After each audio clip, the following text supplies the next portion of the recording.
I think I'll finish in 2 minutes. I think better. If you talk more, I'll talk more. So if you want me to wind up early, keep silence. Good morning to everyone, and thank you so much for having me here. It's always a pleasure to come back to. It's a different kind of privilege and honor to come back to your alumni and talk on the stage. A few years back, or a few decades back, I was on the front podium, so Dales was here. So thank you for having me, Manju, so Mr. Sir, and everybody else. Now, the acute need of to talk about dengue. We are in a situation where we have just recovered from pandemic, and then suddenly everybody is talking about dengue. So, what is dengue? What is not dengue? What to do for dengue? What to do? What not to do when you are diagnosed with dengue? What is the truth that you hear? What is not the truth that you hear? These are the basic outlines that I would like to bring. Because dengue, if we go on talking, we can have a whole panel discussion for a day on dengue. So let me just restrict myself to touch upon a few points. If there's any questions later, I'll be happy to answer. If I'm not sure about the answer, I will always get back to you because medicine is an ever-evolving subject. There is no one truth about or one final truth about any disease or any treatment, whatever it is in any disease in medicine. It is ever changing and ever evolving. So now dengue is a viral disease, all of you know. It is a virus like any other viral disease, like COVID was a viral disease, any other viral diseases you see. Dengue is a viral disease. How does it spread? It spreads through mosquito bites. Which mosquito bite? If you want to go, there are several mosquito bites. Several mosquito categories. This is called Aedes mosquito. To be more specific, it's the Aedes aegypti mosquito. To be still more specific, it's a female Aedes aegypti mosquito. So women are blood suckers always. So the mosquitoes are also, lady mosquitoes are also blood suckers.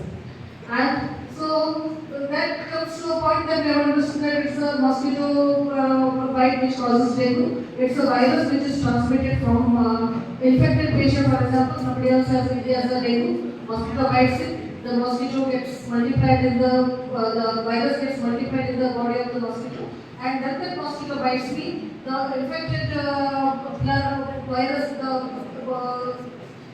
the infected sample from the mosquito comes into my blood and I get dengue. This is the basic modality as to how the dengue spread. So what are the types of, what are the mosquito bites that are more likely to cause dengue? Day biters and late evening biters. So the mosquitoes which bite during the day and late evenings. So around 5:30, if you notice, once the evening starts and once the sun sets and the evening or late evening begins and the night begins, that is when you have a sudden surge of mosquitoes. Everybody closes their windows and everybody puts their net on. We know that the mosquito numbers are more in the evenings. So these are the mosquito bites which cause dengue.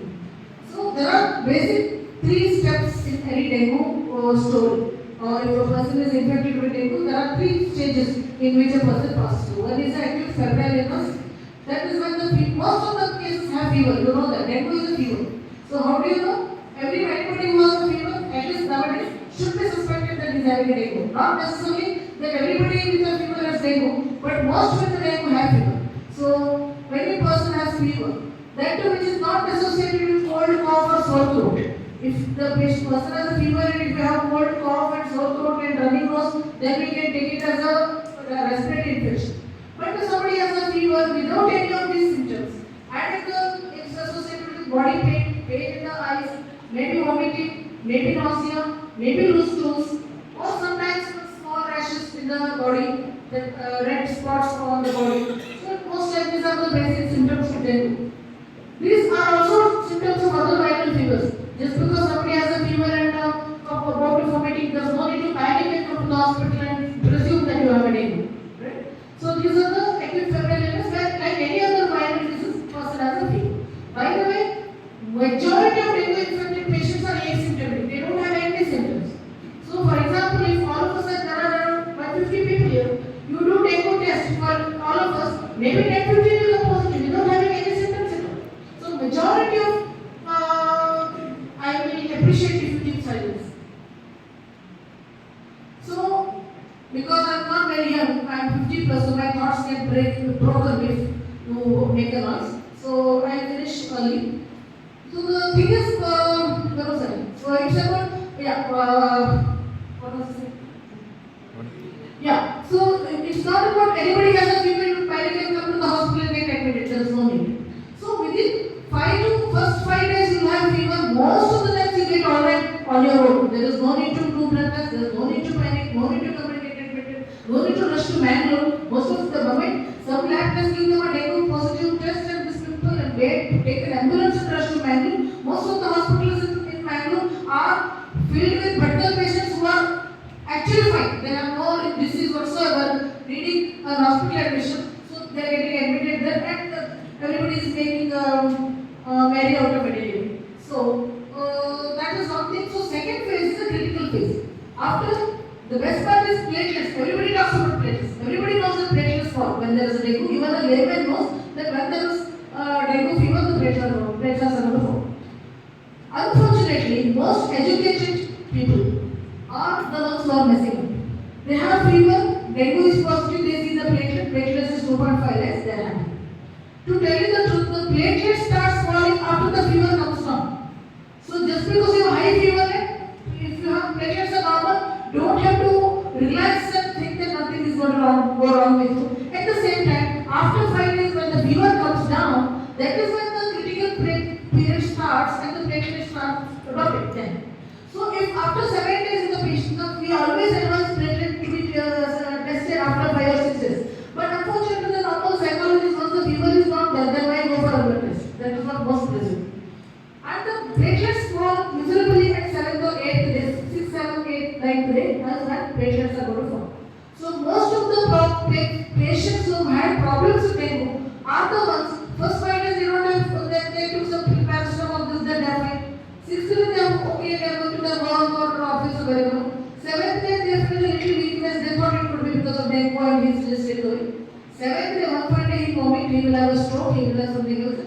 Because the platelets are not sick, because the moment you tell the patient that he doesn't have a fever to go for a blood test, he will not. So this is a critical period, not that everybody goes through this stage, maybe 5-10% will go through this stage where the platelets are dropping.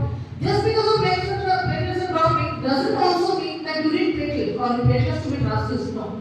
We have several patients in our hospital with platelets of 15,000, 20,000 they are admitted. We are not doing anything. We are only observing. We are not, just because somebody's platelets, by the way, normal platelet counts, anybody is science students here? What is the normal platelet count? Sorry? Yeah, 1.5 to 3 lakhs is good enough, 2 to 4 lakhs is good enough. So, what is the lowest, what is not a normal platelet count? When should you worry? Platelet of what number is cause for a worry? Sorry, 20? I have a patient with 15,000 admitted. He is fine, nothing is gone wrong with him. Sorry? Fine, 150 तो you should celebrate. 20. आपको तो celebrate करना चाहिए. ठीक है. So now whatever the platelet number, the number of platelets or value of the platelets is not going to decide on how you are going to treat the patient. That also I tell you. Because your half education and half knowledge is most dangerous. People are going to labs on their own, seeing the platelet report, the normal says 1.5 and above. Somebody has 1.4 lakhs, is panicking and going to HA hospital or elsewhere and getting admitted, which is not required. So when the platelets are low, we observe them. You observe for what? You observe for a bleeding tendency. For example, when you are brushing, if you have a bleeding, if a minor fall or minor scratch, you have a bleeding there, or when you are eating, you kind of bite your teeth or lips or cheeks and you start bleeding from there, or you start having bloody urine, you start passing blood in your stools, or when you are vomiting, you find blood in your vomiters. These are the things with low platelet count is when we need to interfere. Otherwise, there is nothing to do. Even if the platelets are low, it's going to come up tomorrow, day after, it's going to come up. So we only do the counseling part. We tell the patient, don't look at the numbers, you chill, relax. So we have a patient with 50,000. I'm sure you would have got 15 questions asked me before I came here. Should I go here? Should I go there? Should we give the blood? Should we take platelets? Blah blah. There is no need. So with low platelets associated with symptoms or bleeding tendencies is when we need to come. So this phase lasts for about a week, so the critical phase. and most will not go through this critical phase, and then the recovery phase comes. The recovery phase will kind of, it will take another 4 or 5 days or a week for you to completely recover from your symptoms. Like any other viral disease, you will have loss of taste, loss of appetite, and you feel weak. All these things can take another week for you to recover. So total story is about 3 to 4 weeks max, 2 to 3 weeks or 4 weeks max. So very less chances, 1% or less chances will have, there is something called dengue shock syndrome. Dengue shock is when the patient's BP is low, patient is having other organs which are compromised, kidneys, liver and other things which are going to compromise the blood supply to the crucial organs is going to be compromised, and that is when it's a different scenario, that is when the patient will require ICU care. So this is about the treatment. So how do you prevent dengue? There are two things. One is either you stop mosquitoes from breeding. Chief officer here is here. He is going to talk about how to stop mosquitoes from breeding. First thing, the stop stagnant water. जब बारिश होती है, बारिश कम हो जाती है, थोड़ी दिन के लिए धूप आती है, so water is stored here and there. Coolers or ponds, flower pots, all these things can have water which is stagnant, but which is an ideal place for the mosquitoes to breed. So avoid that, so that you don't provide enough space for the enough environment for the mosquitoes to breed, and the vessels empty the containers which have stagnant water. Or you spray the chemicals into the stagnant water so that the mosquitoes, whatever larva the water can have, that are killed. The least that you can do is prevent yourself from mosquito bite. So that's an individual personal care one has to take. If you cannot do the control of mosquitoes, or it is impossible for you to sit and control the whole mosquitoes in the environment. The least you can do is either put nets for your windows, use mosquito nets. In the evening, particularly for children, if they are going out to play in the evening, because it is hot. In particular cases, people are wearing shorts and bunions and go out to play. So it's better to have a full sleeves and trouser pants for the children when they are going out in the evening. Not mosquito to clean their body, so that mosquito bite. So these are the basic things that you can do. And there is something called some fish which are available, which eat the, that's in a later level, which eat larvae of the mosquitoes, so those fishes can be put into the water's bodies. So these are about the preventive aspects. And best is to, there is no other treatment, there is no specific treatment for dengue, this one has to remember.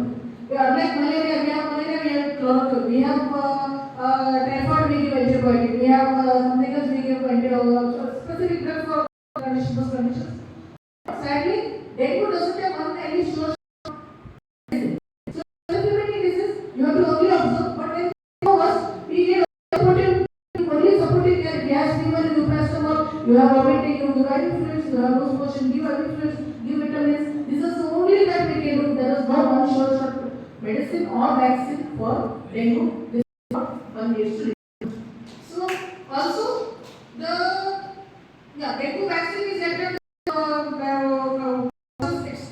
get ready in your the developed countries don't have a vaccine for dengue, and what needs to be avoided in dengue is you are taking on-the-counter medicines like brufen, diclor, aspirin, all sorts of medications you take from counter that can kill you. A tablet of brufen or tablet of diclofenac or tablet of aspirin, if you are having dengue, can kill you because this is what precipitates bleeding. So plain paracetamol is what we recommend. We don't recommend any other higher painkillers. All of them can actually aggravate the complications of dengue. So I think this is more than enough. I think if there's any questions, I will be happy to answer. Thank you so much.